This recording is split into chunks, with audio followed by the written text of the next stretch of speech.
Bismillahirrahmanirrahim. Assalamualaikum warahmatullahi wabarakatuh. Waalaikumsalam warahmatullahi wabarakatuh. Alhamdulillahilladzi anzala sakinata fi qulubil mu'minin liyazdadu imanan ma'a imanihim.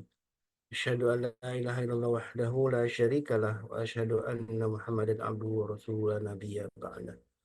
Allahumma shalli wa sallim wa karim wa barik ala nabiyyina wa syafi'ina wa maulana Muhammad wa ala alihi wa sahbihi wa man ittaba'ahum bi ihsanin ila yaumiddin amma ba'd. Sahabatku jamaah Majelis Keluarga Indonesia yang dirahmati Allah, alhamdulillah wa syukurillah, di pagi ini Allah masih memampukan kita untuk hadir dalam majelis ilmu, dan di pagi ini pula Allah sudah membangunkan kita dalam keadaan sehat walafiat. Dan tentu yang paling kita syukuri adalah kita masih berada dalam keadaan iman dan Islam, karena disebutkan dalam ayat Allah Subhanahu wa taala, wala tamutunna illa wa antum muslimun, janganlah sampai kita mati kemudian kita tidak dalam keadaan Islam. Salawat dan salam tentu senantiasa kita curahkan kepada Nabi kita alaihi salatu wassalam beserta keluarganya, para sahabatnya, dan juga mudah-mudahan kita umat akhir zaman ini, umat dari Nabi kita alaihi salatu wassalam, termasuk umat yang dirindukannya, umat yang disebutkan dalam sabda Nabi yang mulia sebagai saudaranya. Dan kitalah mudah-mudahan termasuk dalam jajaran orang-orang yang kelak akan mendapatkan syafaat dari beliau, syafaat paling agung tentu bisa masuk surga tanpa hisab, dan termasuk pula kita bisa menikmati telaga haud dari Nabi kita SAW. Bahkan kita meminum airnya dari tangan yang mulia Nabi kita. Amin Allahumma amin.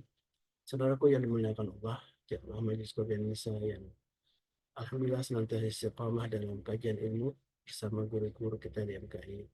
Di pagi ini, sebagaimana biasa, alhamdulillah kita kembali lagi sebuah tema penting tentang keluarga ya, bersama Babeh Haikal Hasan yang alhamdulillah sudah mendampingi kita dari awal berdirinya majelis ini.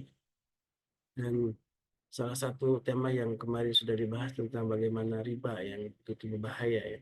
Bahkan Allah Subhanahu wa taala dan Rasulnya memusuhi dan melaknat orang-orang yang jadi pelaku riba. Dan salah satu yang disebutkan juga dalam banyak penjelasan para ulama, salah satu cara untuk terhindar atau dari jeratan riba ini memang kita harus punya komitmen yang kokoh ya untuk terbebas dari atau keluar, membebaskan diri dari jeratan riba ini. Dan salah satu dari ayat Allah Subhanahu wa taala yang saya baca barusan tentang betapa Allah Subhanahu wa taala mengingatkan kepada kita untuk uh, wal anfiqu fi sabilillah wala tulqu bi aydikum ila tahlukah wa hasinu innallaha yuhibbul muhsinin. Sadaqallahul azim. Jadi disebutkan dalam ayat ini di surat Al-Baqarah ayat 195, kita diperintahkan untuk berinfak di jalan Allah, dan janganlah kita membawa diri kita kepada kehancuran. Kehancuran adalah riba adalah salah satu kehancuran yang harus kita hindari. Dan itulah salah satu komitmen kita. Mari kita uh, perbaiki diri kita dengan kita istiqamah untuk bersedekah. Dan di pagi hari ini alhamdulillah admin sudah memudahkan kita untuk bersedekah lewat QRIS ya, yang ada di hadapan jamaah semuanya. Tinggal kita klik lewat gadget kita, lewat handphone kita, dan dengan mudah kita akan bisa mengakses berapapun yang disedekahkan ini menjadi kebaikan setiap hari rutin tidak kita lakukan, mudah-mudahan menjadi amal yang dicintai Allah Subhanahu wa taala. Dan alhamdulillah Babe sudah hadir juga di Zoom, dan sebagai rasa syukur kita tentu salah satu kegiatan MKI, insya Allah di bulan September ini kita akan menyelenggarakan sebuah kegiatan yang rutin sudah kita lakukan bahkan beberapa tahun yang lalu ya. Sudah hampir beberapa kali kita melakukan sebuah kegiatan baik yang sifatnya massal, yaitu khitan massal gratis, maupun yang khitan rutin setiap awal bulan ya. Setiap awal bulan ini alhamdulillah kita sudah menggelar satu kegiatan amal, yaitu khitan bersama MKI, dan mudah-mudahan ini juga menjadi amal yang salah satunya didukung oleh jamaah semuanya, karena bagian dari infak sedekah yang diamanahkan kepada kami, salah satunya digunakan untuk kegiatan amal yaitu khitan ini. Dan alhamdulillah banyak sekali saudara-saudara kita yang sudah terbantu dengan kegiatan amal ini. Mudah-mudahan amalnya jariah yang sudah jamaah semua amanahkan kepada kami menjadi sebuah amal yang Allah akan balas tidak hanya di dunia, tentu di akhirat kelak. Dan keberkahan dari amal inilah yang tentu akan kembali kepada kita semua dan keluarga kita. Amin Allahumma amin. Assalamualaikum Beh. Rupanya masih persiapan Beh untuk kembali mengkaji sebuah tema tentang jeratan riba gitu ya. Karena ada beberapa pertanyaan yang kemarin belum terjawab oleh Babe dan insya Allah akan kembali diulas tentang bagaimana kita terbebas dari riba. Dan kembali saya tadi menceritakan sebuah ayat yang disebutkan dalam surat Al-Baqarah ayat 195 yang mengatakan Allah Subhanahu wa taala berfirman, "A'udzubillahi minasyaitonir rajim." Dari betapa Allah Subhanahu wa taala menyuruh kita untuk berinfak, anfiqu fisabilillah wa la tulqu bi'aidikum ila tahlukah.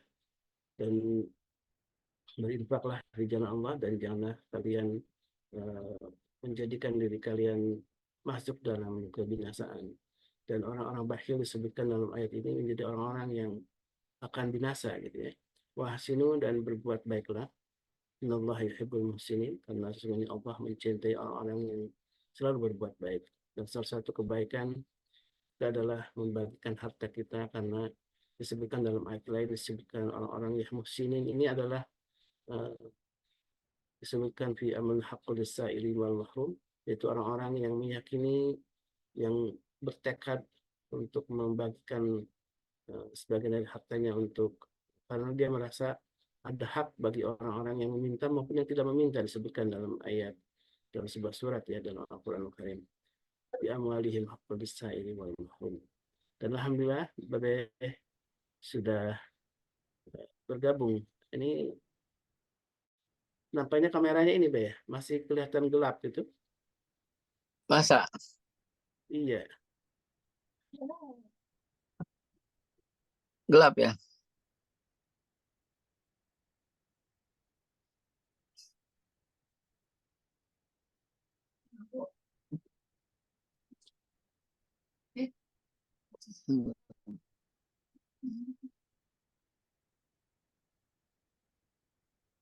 Gelap.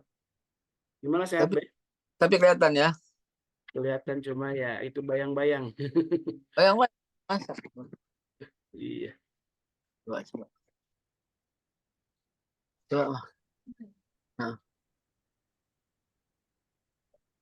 Pak kamera, nah itu terang. Udah. Alhamdulillah sudah terang Be. Terang. Masya Allah, tabarakallah. Gimana sehat Be? Alhamdulillah. Wa syukurillah ala ni'matillah. Wassalatu wassalamu ala rasulillah. Alhamdulillah, teman-teman sekalian, dalam kajian subuh Allah beri kemudahan. Amin. Ya kita dengan seperti ini bisa beri manfaat lah sama orang banyak. Amin. Teman sekalian, alhamdulillah alamin kepada Allah Subhanahu wa taala atas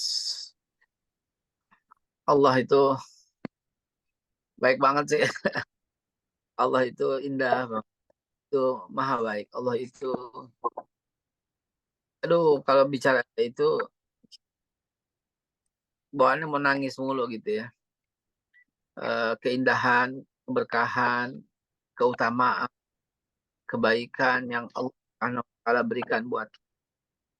Mudah-mudahan ini menambah, memperbaiki ibadah kita ya. Sebab ada satu doa yang saya sarankan jangan sampai dilupakan doa ini. Doa ini adalah sebuah visioner yang kuat gitu ya. Allahumma a'inna ala zikrika wa syukrika wa husna ibadatik.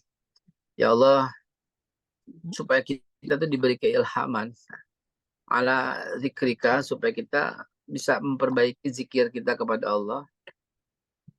Wa syukrika, cara bersyukur kita kepada Allah. Wa husni ibadatik, dan memperbaiki ibadah kita kepada Allah Subhanahu. Ingat ya, itu bukan buat Allah ya, buat kita ya. Jadi Kita beribadah sangkanya buat Allah lagi. Enggak, Allah enggak memerlukan itu. Allah Subhanahu wa taala Maha suci dari segala keperluan. Baik, Ibu Bapak sekalian, kita lanjutin kaji kita. Tadi udah diawali oleh Ustadz Khalis. Dan sengaja masih mengambil topik yang minggu lalu karena begitu banyak pertanyaan-pertanyaan yang belum bisa dijawab. Sebelum masuk ke pertanyaan, saya mau bicara begini. Bismillahirrahmanirrahim. Kenapa sih topiknya kok soal ini? Gitu. Penting Bapak Ibu. Penting itu banget. Sebab kalau kita beribadah di rumah, sementara kita masih bergelut dengan hal-hal yang bersifat ribawi, nggak berkah hidupnya gitu. Nggak bisa mendatangkan manfaat hartanya, justru mendatangkan mudarat. Ada aja berantakan lah keluarganya, gitu. Ada aja gitu ya, kurang ajar lah anaknya, gitu. Ada aja ribut lah, boro-boro mendapatkan sakinah mawadah warahmah, boro-boro gitu. Kenapa? Karena masih ada terlibat dengan unsur-unsur ribawi. Jadi kalau kita mau membina rumah tangga, karena ini kan Majelis Keluarga Indonesia ya, maka beberapa hal yang perlu diperhatiin itu ya itu ya tentang dari mana harta dapat, kemana keluarnya dan untuk apa. Nah itu salah satu faktor vital kan, yang namanya keluarga kan seperti itu kan. Ku anfusakum wa ahlikum naro. Jaga dirimu dan keluargamu dari api neraka. Itu perintah Allah kepada kita, wahai para suami ya. Sehingga bukan cuma ngajarin sholat, zakat, puasa, zikir, berakhlak, bukan cuma ngajarin gitu. Soal duit juga penting banget halal haram itu loh. Nah, cuman kan sayang pola pendidikan kita tuh kadang-kadang kalau saya tanya sama jamaah, sebutkan barang yang diharamkan, makanan yang diharamkan Allah. Semua jawabannya tuh babi gitu loh. Itu bagus. Begitu tertanam, babi itu haram gitu loh. Tapi itu kan baru sebagian sak cuil gitu loh. Ada orang koruptor gila-gilaan, dia rampok duit, dia korupsi, dia ambil betul-betul, dan dia upaya untuk, dia niat banget korupsinya gitu ya. Dia niat banget korupsinya, dan dia nggak mau makan babi. Kenapa? Karena babi haram. Ini lucu ini orang gitu loh. Lucunya saking tololnya gitu kan. Ya mohon maaf kalimatnya ya. Ya habis gimana? Babi itu hanyalah secuil gitu loh. Jadi barang yang diharamkan Allah, yang lebih diharamkan lagi kan hak orang gitu kan. Yang kita makan. Apalagi hak rakyat gitu kan. Makanya jadi pejabat itu kayak gitu tuh. Ya, auzubillah, summa na'udzubillah. Jadi sama juga orang yang begini. Apa ya? Dia nggak mau berada di Bogor gitu lah ya. Tapi dia tinggal di Kebon Raya gitu kan. Lu tinggal di mana sih? Ada orang punya pikiran kayak begitu kan. Dia nggak mau makan babi. Dia harta dari korupsi. Kenapa fokusnya cuma lizatihi bukan li ghairihi? Lizatihi itu cuma babi, bangke, darah gitu. Itu lizatihi gitu loh. Tetapi yang li ghairihi itu riba. Itu lebih gede lagi kan. Rikaz gitu kan. Riswah gitu kan. Iftikhar gitu kan. Apa pula itu. Jangan-jangan belum familiar dengan istilah-istilah itu, hati-hati gitu ya.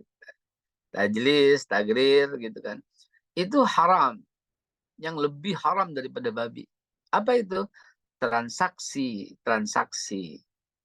yang saya sebutkan tadi. Itu adalah lebih haram daripada babi. Jadi ada orang dengan pola pikir yang sangat bodoh tuh, dia tiap hari ribawi, dia cari jalan untuk korupsi, dia nggak makan babi dengan catatan babi itu haram. Ini kan, mohon maaf ya, konyolnya luar biasa konyol. Ya, kita sebut kekonyolan karena kebodohan. Kok bisa ada orang begitu? Ya karena tertutup mata hatinya. Khatamallahu ala qulubihim wa ala sam'ihim wa ala absarihim ghishawah. Ya, kenapa? Karena udah ketutup. Tiap hari begitu ketutup. Jadi orang yang sudah melakukan itu berkali-kali itu nggak akan pernah merasa bersalah. Karena 1000 kali kesalahan yang dilakukan terus-menerus, maka itu menjadi sebuah kebenaran. Sebutlah satu nama seorang yang sangat jahat di bidang pajak. Yang dihukum saking sadisnya, hakim menjatuhkan hukuman kepadanya berapa? 80 tahun kalau nggak salah ya. Mr. GT ya, yang udah dihukum penjara terus kemudian nonton tenis Wimbledon di Amerika. Ingat kan kasusnya kan? Dan penjara sekian puluh tahun tapi masih bisa bebas keluar kemana-mana gitu kan. Ya memang ya kita tinggal di negara yang nggak ada hukum ya beginilah gitu ya. Kecuali buat orang-orang susah. Ya, orang kaya nggak ada hukum di negara ini. Ya. Baik kita ambil contoh si Mr. GT itu ya. Dia ketika ditanya oleh hakim di pengadilan, apakah Anda merasa bersalah? Dia bilang enggak. Padahal dia telah korupsi dengan angka fantastis ya hampir 1,5 triliun rupiah. Angkanya correct me if I'm wrong gitu ya. Mohon maaf koreksi kalau salah. Mungkin saya lupa angkanya. Tapi intinya dia telah melakukan korupsi gila-gilaan lah gitu ya, di bagian kantornya di pajak lah. Yang dia lakukan dia tidak merasa bersalah sama sekali. Ini aneh kan? Kalau buat saya nggak aneh karena itu sudah dilakukannya berulang-ulang berkali-kali. Ingat, kesalahan yang dilakukan berulang-ulang berkali-kali nggak akan menimbulkan sebuah kesalahan. Ya, justru menimbulkan sebuah pembenaran. Artinya ketika dia mengawali, dia salah, dia kepaksa. Aduh, gimana ya? Besokannya, aduh. Besokannya lagi, aduh gimana ya? Ya udahlah, besokannya biasalah. Akhirnya biasa. Itulah yang terjadi di negara ini, saudara. Udah nggak ada lagi batasnya. Penghasilan halal haram udah nggak ada lagi batasnya. Dari zaman dulu ada anekdot lelucon yang sama sekali nggak lucu. Jangankan yang halal, yang haram aja susah dicari. Apaan tuh? Itu lelucon yang paling konyol dan norak gitu. Ya. Alam takun ardullahu wasi'ah. Apakah bumi Allah ini kau merasa sempit? Ya, bukankah bumi Allah ini luas? Gitu. Kenapa harus mencari yang haram? Gitu. Kenapa harus di situ saja? Kenapa harus itu saja? Baik, Bapak Ibu sekalian yang saya hormati, yang saya muliakan, yang sangat diabaikan hari ini itu adalah karena riba sudah terlalu menggejala dan bergelimang. Coba sekarang Anda buka Play Store. Maka yang pertama kali tampil itu adalah pinjaman online. Bukalah coba kalau nggak percaya. Anda buka YouTube, maka iklan yang pertama kali akan Anda lihat adalah pinjaman online. Ada aku lah, ada uang lah, saya sampai catat semuanya lebih daripada 60 pinjaman online yang setiap hari berseliweran di sosial media, di Facebook, Twitter, dan Instagram. Ya, akhirnya setelah kita terlibat, dan percayalah, saya lagi buat satu video ya, sekali saja Anda terlibat, Anda nggak akan bisa lepas lagi. Ya, Anda akan dipaksa membayar dengan bunga yang gila-gilaan, bunganya harian, hari ini terlambat, hari ini harus membayar 30.000. Besok terlambat lagi 30.000, tambah keterlambatan 31, tambah denda 33. Besokannya lagi yang udah 33 tuh. Besokan cuma sehari terlambat cuma 30.000. Itu denda utama. Terus tambah lagi udah 33, tambah lagi 36, tambah lagi terus gitu. Dan terlalu banyak, saya udah menjumpai banyak orang dan ternyata mereka awalnya minjam cuma 10 juta, sekarang telah menembus hutang lebih daripada 200 juta. Ini terjadi pada banyak sekali orang. Sebentar sebelum masuk ke sana, ya sudah saya sampaikan juga kepada jamaah sekalian tentang bahayanya ya, bahwa nggak berkah, nggak ada nikmat-nikmatnya ibadah, sholat jadi malas, terpaksa, ngaji boro-boro, ala kadarnya, sembahyang sunnah nggak bakal mampu lagi. Nggak bakal mampu lagi sembahyang sunnah. Karena sebentar lagi next berikutnya adalah dia akan meninggalkan sholat wajib. Kok begitu? Emang begitu. Trust me. Percaya saya. Memang begitu. Begitu kemasukan barang haram dalam mulut Anda, dalam perut Anda, maka dia akan menyerang. Nggak bakal mampu dibaca Quran. Nggak bakal. Walaupun seorang yang udah hafal bahkan. Walaupun dia udah lancar baca Quran. Nggak bakal sanggup dibaca Quran. Kenapa? Udah kecampur. Nggak bakal sanggup dia sholat sunnah. Zikir, oh boro-boro. Sembayang kali-sekali, ya akhirnya meninggalkan. Memang begitu rumusnya. Itu kejahatan ribawi. Bapak Ibu sekalian yang saya hormati, yang saya muliakan. Sekali Anda terlibat dalam sebuah pinjaman online, maka nggak akan pernah lepas dari jeratannya. Karena Anda akan dipaksa ketika ini bunganya gila ini bunganya gila ini. Anda akan ditawarkan dengan bunga yang sangat rendah. Dengan orang yang sama sebenarnya. Ah udah deh ini aja ambil buat nutup itu deh gitu. Gitu. Lalu kemudian Anda akan ditawarkan lagi. Tahu nggak orang itu orang yang sama. Dan data Anda sudah berada dalam ikan yang udah dalam jala. Anda sudah berada dalam jaringannya, dalam piaraannya dia. Terus saja Anda diiming-imingi, terus saja dikasih lagi pinjam. Yang ini nggak bisa diblokir, kenapa? Karena ini sudah limitnya udah full. Maka Anda akan diberikan lagi pinjaman online yang baru. Kalau tadi ada aku, ada uang, ada rupiah, cash money, dan sebagainya zaman lama, ada lagi yang baru. Nah ini yang baru ini lebih gampang, ini lebih mudah nih. Cicilannya fix nih, 3 tahun lagi. Sebulan cuma 500 lagi, dan seterusnya. Sampai Anda ambil lagi. Ketika Anda ambil lagi, habis sudah, nggak ada lagi. Dan ternyata datanya udah ada, yang disebarkan kepada Anda adalah judi online. Ini gampang kata dia. Ini cuma masang 1.000. Ini cuma masang 1.000. Anda akan dikasih menang 2.000. Tahu nggak? Pemilik situs pinjaman online dengan judi online adalah orang yang sama. Ini loh PR kita semata-mata. Ini loh yang harus didemo oleh anak-anak mahasiswa. Ya, bahwa kondisi ini pemerintah mesti turun tangan. Kenapa? Karena pelakunya, karena korbannya adalah orang-orang di desa, di kampung. Orang-orang yang berpenghasilan rendah dan berpengetahuan rendah. Gitu loh. Itu korbannya mereka, korbannya judi online, korbannya pinjaman online. Karena itu, Allah Subhanahu wa Ta'ala dengan sangat indah mengilustrasikan pemakan riba itu seperti orang yang berjalan dalam keadaan mabuk. Nggak akan sanggup dia bisa berdiri, nggak akan sanggup. Kalaupun berdiri dia akan jatuh lagi, dan nggak akan sanggup dia berjalan sesuai dengan yang yang normal begitu loh.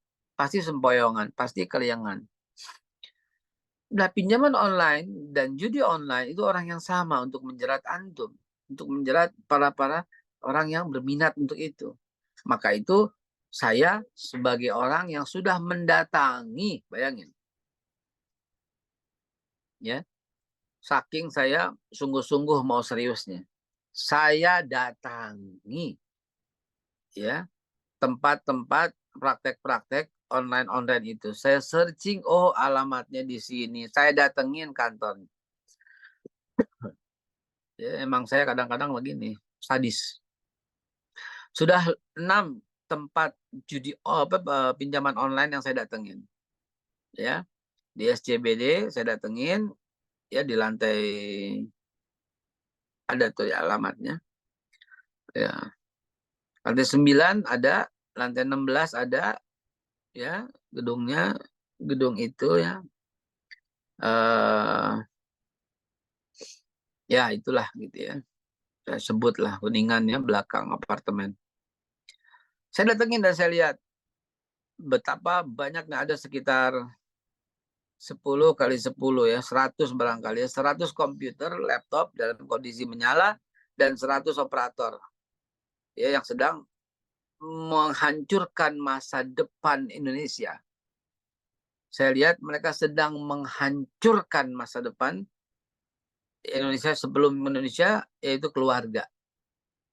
Ya, sebelum. Jadi menghancurkan bangsa diawali dengan menghancurkan keluarga, gitu ya. Dan memperbaiki bangsa diawali dengan memperbaiki keluarga. Itu sebabnya kita buat Majelis Keluarga Indonesia. Baik, Bapak Ibu sekalian yang saya hormati, yang saya muliakan. Saya melihat sendiri dan menyaksikan sendiri, ya. Lalu ada apa datang gitu kan? Saya mau keperluan, saya mau melakukan pinjaman, saya bilang begitu. Oh, kenapa nggak online? Nggak, saya nggak mau. Dikasihlah form, dikasih di ruang tunggu. Saya nggak isi. Manajernya lewat, ngintip, saya lihat. Ada lagi 2 orang lewat, ngintip, saya lihat. Rupanya dia mau cek siapa ini orang, nih gitu kali. Ya, beruntunglah dia nggak kenal saya. Yang kenal repot. Ada yang kenal tuh, yang namanya pinjaman online, fintech, apa ya, pokoknya ada gitu ya, dia kenal, maka dia keluar langsung berkata, Babe, kabar Babe, Babe, pokoknya ada apa Babe? Oh enggak, saya repot, udah kenal saya udah repot gitu ya, nggak bisa ngomong apa-apa tuh. Saya bilang, saya mau melunasi pinjaman online teman saya bilang gitu aja deh. Ya betul, ada yang curhat, saya bilang saya mau ngecek, ini berapa tagihannya, sekian, berapa pinjamannya dulu, sekian, kok sekarang dia sekian karena dia nggak bayar, terus saja sampai berbunga-bunga. Kalau saya tidak salah itu hampir sudah mencapai, waktu saya datang, lebih daripada 100 juta. Lalu saya bilang, saya mau bantu lunasin kalau umpamanya dipotong dengan catatan pinjaman saja gitu. Nggak mau dia, nggak mau dia. Lalu saya keluar aja. Jadi teman-teman sekalian, setelah saya melakukan penelitian, penyelidikan, mengunjungi kantor-kantor pinjaman online, ini semua ini penjahat semua. Oke, cukup sampai di sini. Jam 6, teman-teman sudah tahu kejahatannya, teman-teman sudah tahu kebiadaban mereka, lintah-lintah penghisap darah yang menghancurkan keluarga kita, yang menghancurkan bangsa kita. Ya, judi online dan pinjaman online setali 3 uang, sejenis, sama persis, adalah penjahat ekonomi, ya, penjajah ekonomi yang menghancurkan keluarga dan masa depan bangsa. Selain dengan riba, ada lagi, yaitu tentang rajlis, tagrir, riswah, rikas, itikar, dan sebagainya, adalah juga termasuk dalam transaksi-transaksi yang diharamkan Allah Subhanahu wa Ta'ala. Sampai di sini, mari kita masuk ke dalam forum tanya jawab dan menjawab hal-hal yang belum dijawab pada waktu pertemuan minggu lalu. Tafadhol, silakan Mas Khalis. Baik, alhamdulillah, wasyukurillah. Di minggu lalu masih ada beberapa pertanyaan yang menjadi sebuah catatan saya. Silakan. Yang dari Bu Ida Trias ini soal dana talangan umroh nih, mungkin juga berkaitan karena ini soal hutang ya sebenarnya. Jadi Oh, dana baik. talangan umroh, kemudian qadarullah, kemudian orang yang umroh itu meninggal, Baik. Ini bagaimana hukumnya? Itu yang pertama. Saya baca dulu aja, ya. Biar Ya. langsung Babe yang ini dari Bu Trias. Yang kedua dari Bu Zahra Pekanbaru. Ini bagaimana jika sudah terlanjur urusan dengan bank, Baik. misalkan menggadaikan surat rumah, Baik. lalu karena tidak bisa bayar, rumah itu dijual oleh bank. Nah, bagaimana Baik. cara untuk bisa mengambil kembali surat itu? Baik. Oke, kita bahas satu persatu. Bismillahirrahmanirrahim.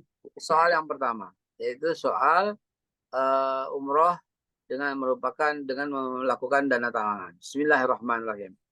Sahabat sekalian yang dimuliakan Allah, termasuk juga umroh duluan bayar belakangan, termasuk juga haji duluan bayar belakangan. Oke, ya. Apa hukumnya? Hukumnya halal dan boleh kalau kita ada kemampuan atau aset senilai biaya umroh atau hajinya. Cuman kita nggak pegang sekarang. Sebagai contoh, saya nggak pegang cash, misalnya nih ya. Tapi saya punya mobil, saya punya rumah, dan saya punya pendapatan rutin bulanan, gitu ya. Dan saya akan cicil dari situ. Kalau mati gimana? ambil rumah atau motor atau mobil atau senilai pinjaman. Ya, setahu saya kalau asuransi kalau meninggal tuh ada perjanjian klausulnya itu impas. Itu boleh. Jadi Bapak Ibu sekalian, ketika kita menggunakan dana haji talangan, dana umroh talangan, boleh kalau ada kemampuan. Kalau nggak ada kemampuan, nggak boleh. Kita cuma tidak pegang cash. Sementara pembayaran ke sana perlu cash. Karena itu diberikan ada pihak ketiga yang akan melakukan itu. Nah, dengan catatan harus sama-sama sama-sama bukan mencari keuntungan, ini hanyalah semata-mata kemudahan. Ya, dan yang berhutang itu boleh selama dia ada kemampuan. Kalau nggak ada kemampuan nggak boleh. Ya, dia harus punya pendapatan, dia harus punya usaha. Ya, cuma dia nggak punya cash sebesar langsung berangkat umroh. Dia punya aset yang bisa dilepas kalau terjadi sesuatu. Aset itu sebagai jaminan, gitu. Kalau meninggal bagaimana? Sama, gitu ya. Tidak boleh dibebankan kepada ahli waris, tapi dibebankan kepada hartanya. Maksudnya hartanya diambil dulu untuk pembayaran hutang. Ahli waris perlu tahu. Itu sebabnya ketika kita melakukan transaksi yang semacam ini, tanda tangan saksinya itu ada istrinya, atau kalau istrinya tanda tangan suaminya, atau bahkan keluarganya. Jadi dana talangan untuk umroh boleh. Dana talangan untuk haji boleh. Dari mana dalilnya? Ya sebenarnya dia mampu, cuma dia telah tergunakan untuk beli rumah, aset, mobil, dan dia punya penghasilan. Kalau orangnya tidak punya penghasilan, nggak ada aset, berangkat, itu error namanya. Satu, dia tidak melakukan sebuah hal kewajiban, bukan kewajiban buat dia. Yang kedua, yang ngasih juga error juga, udah tahu dia nggak punya penghasilan, udah tahu dia nggak punya aset yang mesti dijaminkan, tetap aja dikasih. Maka ini kerugian, maka ini kesalahan fatal, maka ini ada niat-niat yang nggak baik, gitu ya. Jadi jawabannya adalah boleh, halal, selama yang bersangkutan punya penghasilan dan atau garis miring punya aset yang dijaminkan. Selebih dari itu nggak bisa, selebih itu nggak bisa, nggak boleh. Dan sistemnya tidak boleh berbunga, nggak boleh. Sistemnya adalah syirkah mudharabah, gitu ya. Tidak boleh ada berbunga dalam perjanjiannya, harus tetap tertulis. Ya, ini pinjamnya 5 juta, balikinnya 6 juta. Enggak ada transaksi yang seperti itu. Oke Bu, Ibu berangkat umroh. Oke Bu, Ibu berangkat haji. Biayanya 5 juta misalnya, biar gampang. 5 juta ya. Akan dibayar ya Bu.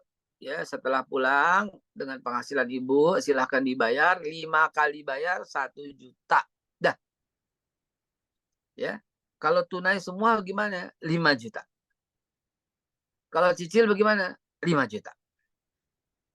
Gitu ya. Nggak ada dua harga. Kalau cicil sekian, kalau tunai jadi murah nih, jadi 4,5 juta nih, 500 ribunya kemana? Jelas ya? Kalau menggunakan mekanisme perbankan, kan juga ada yang menggunakan, kalau bank konvensional itu dilarang karena riba ya, ya. Jelas itu tidak perlu diperdebatkan. Ya. Tapi kalau dengan menggunakan perbankan syariah, itu biasanya mungkin ada dua harga, antara harga travel dengan harga yang dirilis dari pihak perbankan. Karena perbankan kan juga mungkin mendapatkan untung dengan cara transaksi ini. Itu gimana, hukumnya, Gini, dua harga yang terjadi pada bank syariah itu bukan dua harga. Bank itu menyelenggarakan sendiri atau bank menitipkan kepada penyelenggara umroh. Jadi dua harga yang dimaksud ya, bukan dua harga tapi dua penyelenggara. Gitu ya. Kecuali kalau umpamanya satu penyelenggara dengan dua harga, kalau cicil sekian, kalau tunai sekian, nah itu nggak bisa dibenarkan. Nah, kemarin karena sedang mencari bahan juga tentang ini, lewatlah di satu TikTok tulisan tentang pendapat seseorang yang namanya Ustadz apa gitu ya, yang mengatakan bank syariah lebih riba daripada bank konvensional. Ini pertama mulut jahat, yang kedua ketahuan banget kebodohan orang ini. Tapi sangat terkenal tuh ustadznya. Pertama mulutnya jahat, yang kedua sangat nggak update lah, dan kejahatan bercampur dengan kebodohan gitu ya. Dia membandingkan gini, kalau minjem 100 juta dengan bank konvensional yang sangat terkenal, bank titik-titik itu 3 huruf itu, dia cuma balikin 120. Sementara dengan bank syariah, dia harus balikin 135. Sehingga dia katakan bank syariah lebih haram daripada yang haram. Lebih jahat lagi daripada konven. Ini orang bodoh. Dia pola pikirnya semata-mata money oriented, dan dia melihat besar kecilnya dari situ. Padahal tidak boleh. Ya, bukan begitu cara hitungannya. Ini kan cuma dikemas aja. Ya sama memang. Memang kemasannya memang. Gitu. Anda beli coklat Silver Queen memang telanjang. Kan ada kemasannya di luar, gambarnya bagus. Anda beli top beng-beng emang nggak pakai kemasan. Ada kemasannya gitu. Memang kemasan itu penting. Ya. Saya terima nikahnya, itu kan kemasan. Lalu satu ya selalu mengarungi gitu kan. Asyhadu an la ilaha illallah, itu juga kemasan di awal. Tanpa itu Anda nggak dianggap sebagai muslim. Jadi jangan sepelekan. Saya terima nikahnya, itu kan penting kata-kata. Jadi nggak ngerti aja, nggak ngerti fikih, berantakan. Ya. Memang kemasan. Memang kemasan, mau apa? Saya bilang begitu. Memang kemasan, mau apa? Memang harus ada di awal ijab kabulnya. Bank syariah itu ada Dewan Pengawas Syariahnya, ada MUI-nya, ada Depaknya, yang lengkap semua dengan perangkat-perangkat hukumnya. Gitu loh. Anda nggak perlu ngotot di situ. Ketika itu ada label syariah, ada stempel halal, pakai. Anda terbebas dari hukum. Itu udah ditetapkan oleh MUI, oleh Depak, oleh DPS, pakai. Jangan lihat lagi hasil akhirnya, hitung-hitungan. Kalau konven bayar sekian, kalau syariah bayar sekian. Kok syariah lebih haram ya? Lebih no. Nggak bisa begitu cara berpikirnya. Kalau cara begitu, betul-betul Anda masih berpikir hal-hal yang ribawi. Masih ngelihat besar untung ruginya. Majuin syariah. Tinggalin konven. Gitu aja udah selesai. Kan bisa cara-cara seperti itu. Kenapa harus memojokkan dengan kalimat ini? Kan cuma kemasan doang. Loh, memang kemasan. Ijab kabul juga kemasan. Ya. Anda naik ojek juga kemasan. Jadi haram. Walaupun bayarnya 50.000. Jadi halal. Walaupun bayarnya cuma 40.000. Gue lebih murah. Iya. Karena yang 40.000 Anda bilang, bang dari sini ke pasar Keramat Jati berapa? 50, 40 deh. Ya udah deh, iya deh. Itu halal. Ketimbang ada langsung naik, turun, kasih 100. Nggak ada ijab kabulnya. Ya, nggak ada ijab kabulnya. Memang kemasan. Memang syariah itu kemasan. So what? Saya bilang gitu. Memang kemasan. Kalau dilihat endingnya, banyakkan mana, itu pola pikirnya masih pola pikir ribawi. Masih pola pikir ijab kabul, dengan masih pola pikir siapa yang untung, siapa yang rugi. Syariah nggak begitu cara berpikirnya. Diawali dengan cara berpikirnya dulu. Ini sesuai dengan hukum Islam. Memang kemasan sekali lagi. Sekarang saya tanya, potong ayam tanpa bismillah dengan potong ayam pakai bismillah dan doa, ayamnya enakan mana? Sama-sama di ayam goreng. Enakan mana kira-kira? Yang pakai bismillah, apa yang nggak pakai bismillah? Ayam goreng.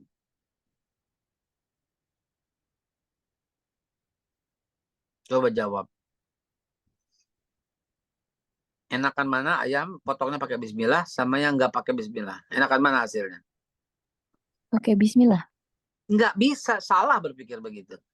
Sama, karena sama-sama ayam goreng. Kecuali satu ayam mentah. Iya kan? Oh, bumbunya sama, gorengnya sama, semuanya sama. Satu pakai bismillah, satu nggak pakai bismillah. Enakan mana? Ya sama, namanya ayam goreng kan. Kecuali satu direndang barangkali soal selera. Ini kan saya bilang ayam goreng sama ayam goreng. Satu pakai bismillah, satu nggak pakai bismillah. Enakan mana? Ya sama, karena ayam goreng. Gitu. Itulah kemasan. Yang satu haram, yang satu halal. Ini bukan soal enak nggak enak gitu kan. Kalau ngomong syariah masih ngomong untung dan rugi, error. Kalau ngomong syariah masih untung gedean mana balikinnya, ngaco. Allah yang kita lihat. Allah suruh caranya begitu. Allah suruh ada ijab kabulnya. Ini saya berikan, saya terima ya. Halal. Bang ojek, sini bang, naik ke pasar. Sampai pasar dikasih 50.000. Allah nggak redho, haram. Ngotot kalau perlu, sampai ngotot sebelum naik, nawar, nggak apa-apa. Itu halal. Bagi Kang Ojek bilang apa? Kasihkan dia, udah kasih 50.000. Ini udah pelit, Pak Haji, cuma 20.000.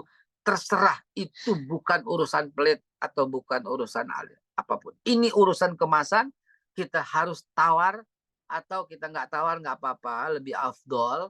Itu urusan ijab kabul. Bang ojek sini, saya mau naik ke pasar Keramat Jati, berapa duit?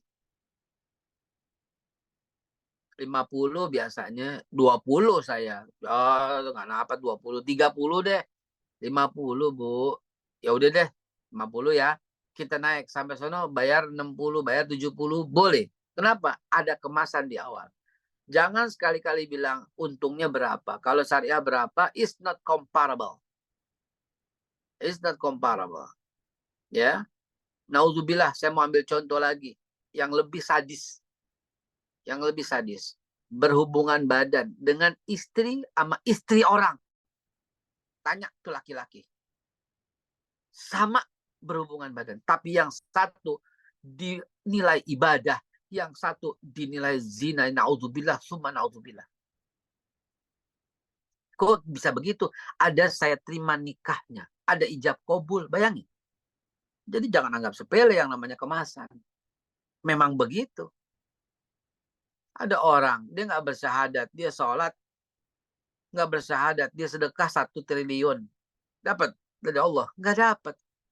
Tapi ada orang, dia syahadat, dia sholat, dia bersedekah 1.000 rupiah. Allah hanya lihat yang 1.000. Kenapa? Ada kemasan di depan. Jangan anggap sepele. Ini kemasan. Iya, jangan anggap sepele. Jadi ayam goreng, yang digoreng dengan bismillah, dan yang digoreng tanpa bismillah, sama-sama ayam goreng, bumbunya sama, rasanya sama. Tapi yang Allah ridho, tentu yang di depannya menggunakan bismillahirrahmanirrahim. Begitu jebakan Batman-nya. Ya. Yang berikutnya ada lagi, Mas Khalis.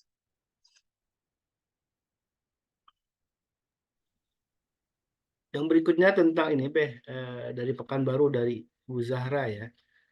Bagaimana jika sudah terlanjur berurusan dengan bank? Misalnya kan menggadaikan surat rumah, lalu karena tidak bisa bayar, rumah itu dijual oleh bank gitu ya. Bagaimana cara untuk mengembalikan kembali surat itu? Ini bagaimana teknisnya, mungkin Baik punya ada informasi soal ini, Baik. Baik. Saya pernah punya kasus, rumah saudara saya adanya di Pekalongan. Dia minjem uang dari bank karena ada satu urusan yang akhirnya dia terpaksa dia meminjam uang dengan bank. Ya, kemudian dia nggak mampu bayar pada waktunya. Dikasih perpanjang, nggak bayar, perpanjang, nggak bayar. Sampai 3 kali masa perpanjang nggak bayar, maka sesuai dengan ketentuan, banknya melelang. Dan rumah itu disegel dan dilelang. Ketika rumah itu disegel dan dilelang, dia itu datang ke saya, dan saya juga baru tahu bahwa rumahnya disegel dan dilelang dari dia. Maka dia minta tolong ke saya, datang ke rumah saya tahun lalu. Hampir setahun. Rupanya direktur umum, direktur utama, dirut bank, saya sebutlah ya, bank muamalat. Ya, karena kebaikan ini. Ya, pertama saya bilang bagus kamu di muamalat. Ya, akhirnya datang ke saya, dan kemudian saya datangin kantor pusatnya bank muamalat, berjumpalah dengan Pak Dirut. Kemudian saya bertanya ke Pak Dirut, ada solusi nggak Pak Dirut? gitu. Solusinya gimana? Ini dia memang bersalah, dia minta maaf, dia belum bayar pada waktunya. Mohon kasih kesempatan rumah itu jangan dilelang, biar dia cari pembeli supaya dia bisa jual dan mengembalikan. Saya lupa angkanya, tapi intinya rumah itu mungkin kalau saya tidak salah harganya 1 miliar, 2 miliar dilelang. Kalau lelang kan siapa yang cepat aja ya, bisa jadi cuma 600 juta, 700 juta gitu kan. Padahal harganya 2 eman gitu kan. Maka dengan cara musyawarah seperti itu, Bank Muamalat memberikan izin untuk segera dijual dan kemudian bisa dibayar. Ternyata saya juga bantu melakukan pemasaran, pasar-pasarin ke teman-teman. Ternyata orang itu mampu menjual dengan harga yang sangat bagus. Ada untungnya besar, ya. Kalau dilelang habis sudah, ya hilang dan mungkin akan senilai dengan hutangnya, maka dia jadi gembel lah istilahnya. Maka dengan kebaikan dari bank muamalat, ya rumah itu tidak dilelang tapi diminta untuk segera menjual untuk membayar dan ternyata qadarullah ada pembeli, dijuallah seharga 2M itu, dibalikinlah ala kadarnya pinjaman itu dan dia masih punya uang 1 eman lebih untuk pindah ke tempat yang lain. Ini terjadi. Ini alhamdulillah terjadi dan ini selamatlah begitu ya. Kalau seandainya kasusnya yang Ibu tadi Pekanbaru tadi menyampaikan, Ibu siapa saya lupa? Bu Zahra. Bu Zahra. Bu Zahra, kalau itu sudah terjual oleh bank ataupun pihak lain, Bu Zahra sudah tidak bisa lagi. Sesuai peraturan perbankan yang saya tahu sudah nggak bisa lagi. Istilahnya tuh udah hilang tuh barang gitu ya. Udah hilang tuh rumah. Kecuali terjadi persuasif seperti yang saya lakukan. Yang belinya siapa? Yang belinya kita bayarin lagi lah senilai dia supaya dia nggak memberikan untung, nggak kerugi, dan kita berikan keuntungan sedikit ya supaya namanya juga beli rumah kan pasti ada keuntungan gitu. Jadi kesimpulannya kalau sudah Ibu pinjam uang dengan bank dan kemudian Ibu berikan jaminan rumah dan kemudian Ibu tidak membayar atau belum membayar pada waktunya, sesuai dengan perjanjian, bank akan mengambil rumah tersebut dan akan melelang. Nah, tolong diselidiki dulu siapa pembeli rumah itu, Bu. Kalau hasil lelangan luar, wassalam. Ya wassalam. Tapi kalau ternyata masih di bank, itu masih ada kesempatan. Mudah-mudahan jawabannya bisa Ibu terima ya. Jadi peraturan bank nggak bisa lagi tuh Ibu terima kecuali dengan pendekatan yang persuasif. Karena kalau seandainya jatuh ke tangan orang dan orang itu menang lelang, itu nggak bisa lagi Bu. Sebagai contoh kasus yang terjadi pada Bu Mimin ya, yang bulan lalu ya ada di sini. Itu Bu Mimin meminjam uang di satu bank, dijaminkan rumahnya, ternyata pada waktunya usahanya nggak bisa membayar, bank melelang rumah itu dan rumah itu jatuh lelang kepada salah seorang ya yang beli lah begitu. Apa yang terjadi dengan Bu Mimin? Diusir dari rumahnya karena menjalankan putusan pengadilan udah punya rumah si dia itu diusir dari rumahnya dan hari ini tidak punya rumah. Beruntung ada yang bisa sahabatnya ada yang bisa kasih tinggal lah begitu. Wallahu alam bisawab begitu ya Bu ya, menjawab. Baik, Bu Mimin silakan ingin berkomentar. Ada Bu Mimin sudah resen. Silakan Bu Mimin mau bertanya ke Babe. Masih mute, Bu.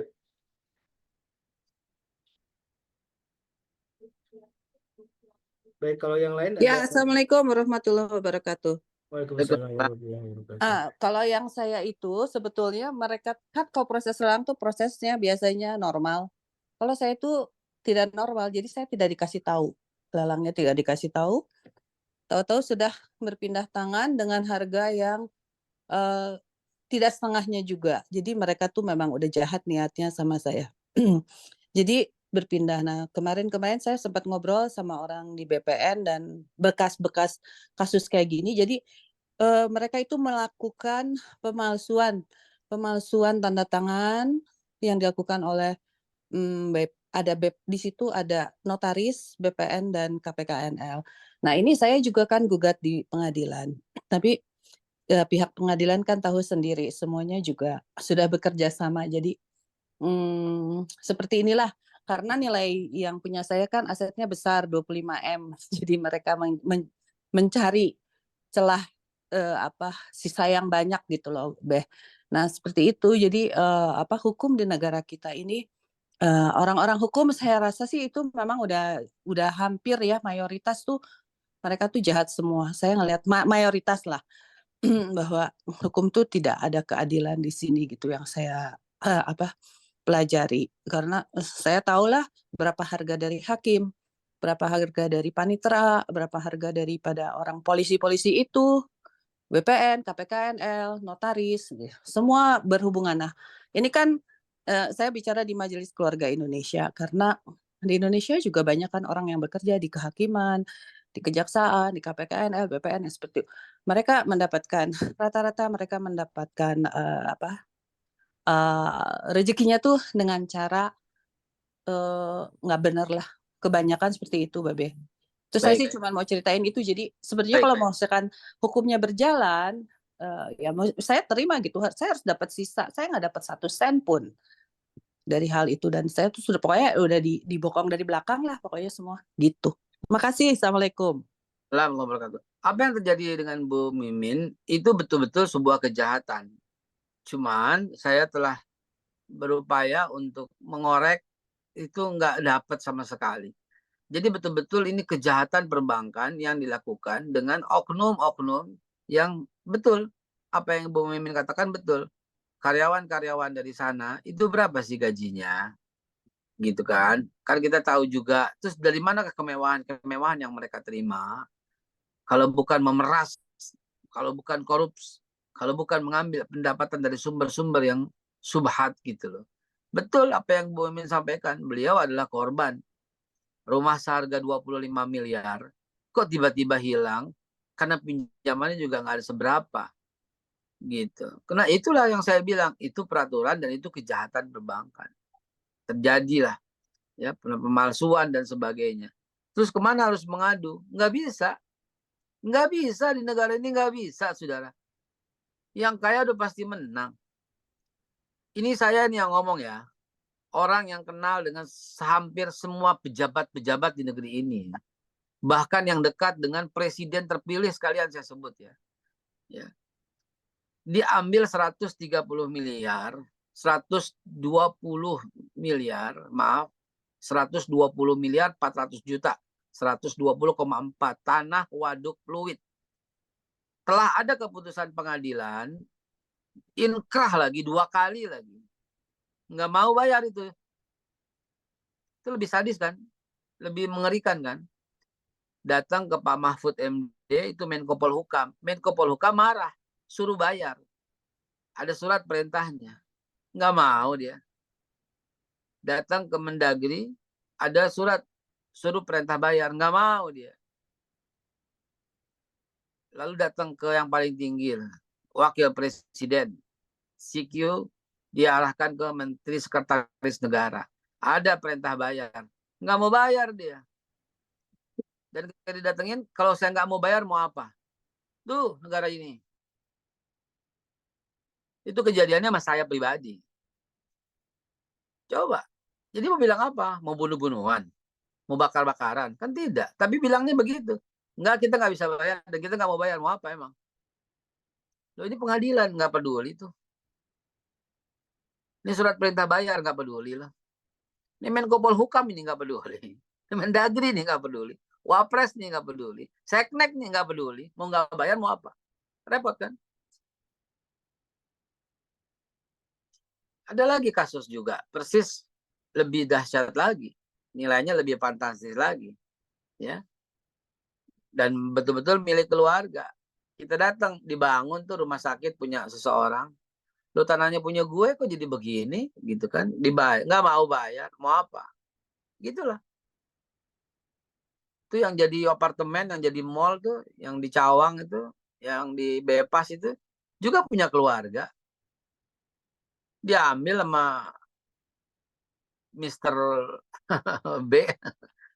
Jadi waktu jadi gubernur DKI, ya, sampai sekarang nggak bisa diurus. Mau apa lo? Jadi dibilang apa? Itu kita hidup di negara seperti ini.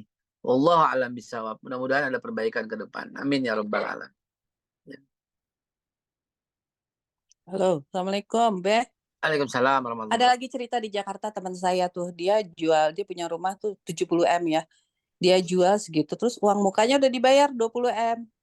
Kemudian sisanya itu nggak dibayar, kemudian rumahnya tapi udah ditempatin sama orangnya. Dan dia nggak bisa apa-apa sampai meninggal orangnya. Gila. Jadi nggak dibayar 50 M ya, tapi ditempati sama orang yang bayar 20 M itu. Masih mending Bu, ada Hukum tuh kayak gitu. saya Bu. Nggak usah cerita teman, ini saya yang ngomong di depan ibu ini nggak dapat apa-apa. Oh iya, jadi apa? sama Mall Bu. kayak saya. Cuman saya dikasih tahu sama orang BPN, harusnya kamu tuh pakai lawyernya siapa? Adiknya Paris Hotman katanya. Paris Hotman karena adiknya itu dia di BPN kan. Katanya sih gitu. Nah sekarang tuh tapi rumah kita tuh nggak bisa ditempatin sama mereka karena Iya, nggak ada loh. mereka juga nggak bisa nempatin karena secara hukum tuh saya tuh masih banding kan, dan banding saya tuh ada yang bayarin lagi. Ada yang bayarin, lawyernya nggak mau dibayar. Jadi Maju aja gitu. Mereka nggak berkah gitu. cukup gini. Jadi pertemuan hari ini semakin jelas kan, jangan bertransaksi dengan riba. Coba cukup ya. Jadi sekarang saya sampaikan sebagai penutup. Jadi pertemuan ini semakin jelas bahwa jangan bertransaksi dengan riba. Anda akan celaka. Iya, yang kecil yang besar akan celaka, tinggalkan aja, nanti dapat berkah Allah setelah itu. Saya mau penutup ya Bu, ya mau penutup. Ya, cukup, terima kasih. Sekarang saya mau penutup. Janganlah bertransaksi apapun dengan riba, sekecil apapun atau sedang atau besar. Jangan meminjam uang. Jangan sekalipun.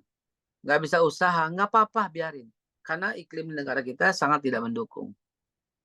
Jangan bertransaksi dengan riba, jangan meminjam uang dengan cara apapun, jangan berhubungan dengan cara-cara yang demikian. Saya tempatin, saya bayar dulu, nggak bisa. Nggak bisa dalam Islam, nggak bisa begitu, nggak bisa. Lunas baru kasih. Kasih uang muka yang nggak perlu uang muka, saya nggak perlu uang muka, saya mau dibayar.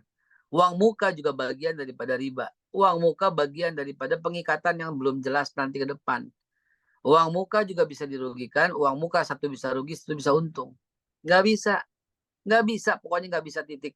Dengan segala macam pengalaman.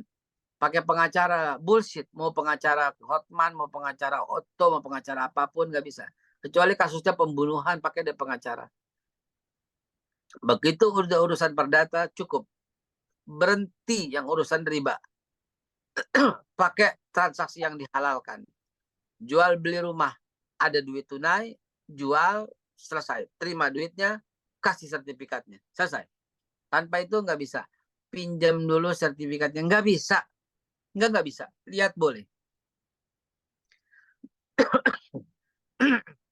Bawa dulu, dicek di BPN, nggak bisa. Bareng-bareng. Nggak bisa. Tegas untuk urusan begini. Kagak ada deh. Gitu. Jadi berhentilah urusan-urusan yang subhat. Berhentilah. Karena di negara ini yang kuat, yang kaya menang.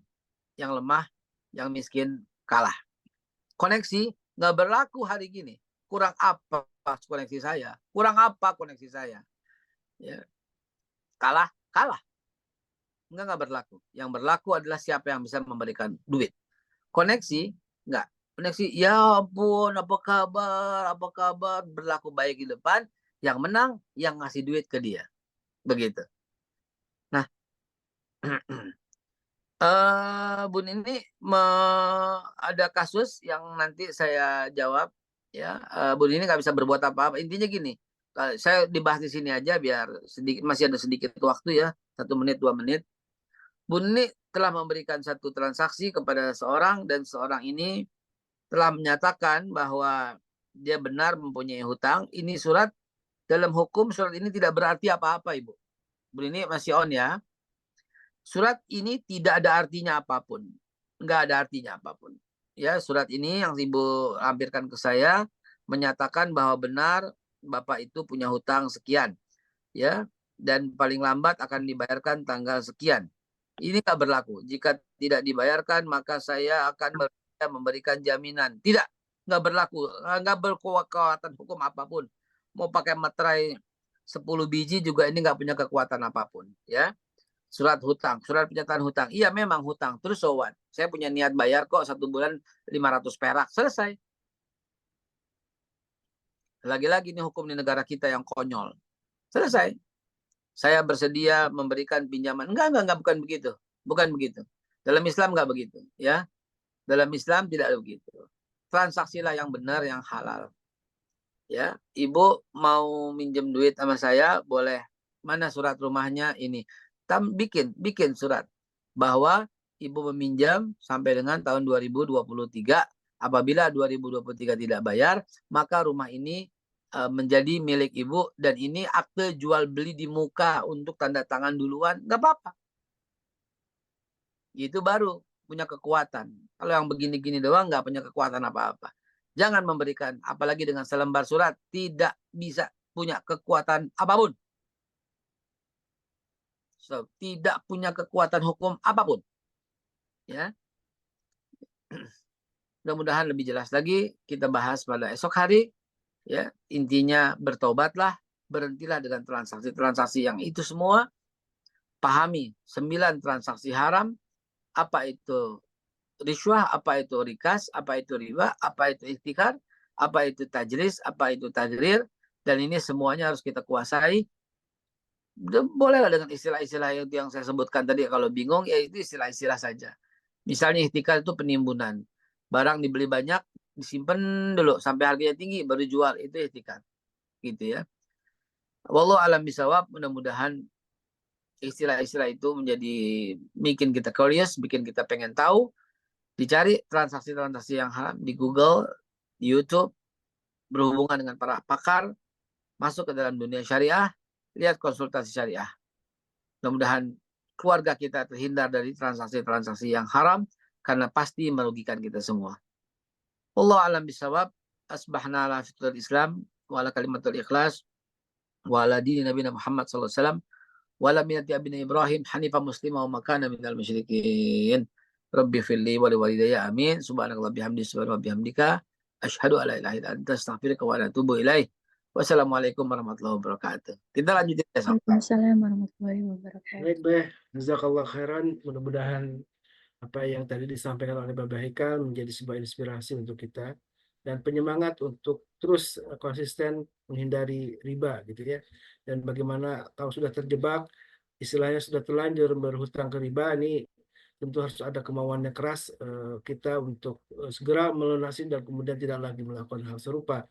Dan ini insya Allah akan kembali dibahas oleh Bapak Haikal tentang berbagai macam transaksi yang haram ini, yang tentu kalau kita tidak mengenalnya, khawatir kita justru akan terjerembab dalam keharaman, dan itu adalah sebuah langkah untuk menuju tentu menjadi bahaya, menjadi bencana bagi kita tidak hanya di dunia juga di akhirat kelak.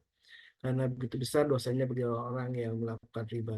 Dan alhamdulillah wa syukurillah, tentu sebuah kesyukuran bagi kita selain memang kita alhamdulillah bisa istiqamah untuk ngaji tiap pagi bersama MKI, juga ada kesempatan untuk beramal yang terus diingatkan oleh admin, oleh bendahara MKI Ibu Yanti ya, Ibu Aisyah, yang sudah selalu rutin mengingatkan kita di grup untuk mari kita bersedekah rutin tiap pagi, tiap hari.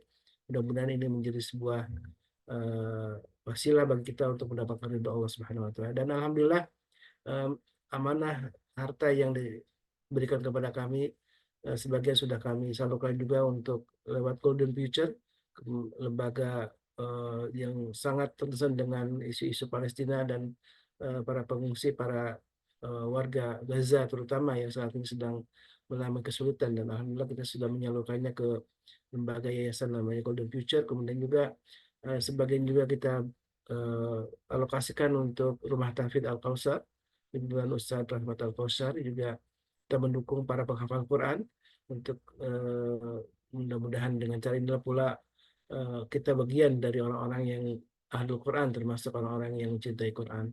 Kemudian juga kita salurkan ke geria Qurannya Tuan Guru Subhan Fajar. Dan alhamdulillah ini juga bagian dari upaya kita menjadikan anak-anak kita, masyarakat kita sangat cinta dengan Al-Quran. Salah satunya dengan kita mendukung gerakan Al-Quran lewat beberapa lembaga yang sudah kami sebutkan tadi. Dan alhamdulillah inilah bagian dari upaya kita untuk mendapatkan ridho Allah Subhanahu wa taala. Dan sekali lagi saya ingatkan, insya Allah kita di bulan September ini ada satu kegiatan kita massal bersama MKI dan kerjasama dengan Ustadz Fatih Karim, cinta Qurannya Ustadz Fatih Karim, dan ini bagian dari upaya kita terus berkolaborasi dengan lembaga-lembaga dakwah lain sehingga kita akan mempermudah gerak kita untuk memberi kebaikan, kebermanfaatan untuk umat. Mohon doanya dari semuanya, mudah-mudahan kami juga para pengurus MPI berada dalam keistiqomahan dan semangat untuk terus berjihad dalam jalan dakwah ini, karena tentu tidak mudah. Harus ada doa dari semua para jamaah ini, dan tentu dukungan harta yang sudah diamanahkan kepada kami menjadi sebuah kebaikan untuk saling bahu-membahu untuk mencapai satu tujuan, yaitu ridho Allah Subhanahu wa taala. Baik jemaah yang dimuliakan Allah, mari kita tutup majlis ini dengan doa kafaratul majlis. Subhanakallahumma wa bihamdika asyhadu an la ilaha illa anta astaghfiruka wa atubu ilaik. Alaikum minkum. Hadana wa iyyakum. Assalamualaikum warahmatullahi wabarakatuh. Waalaikumsalam.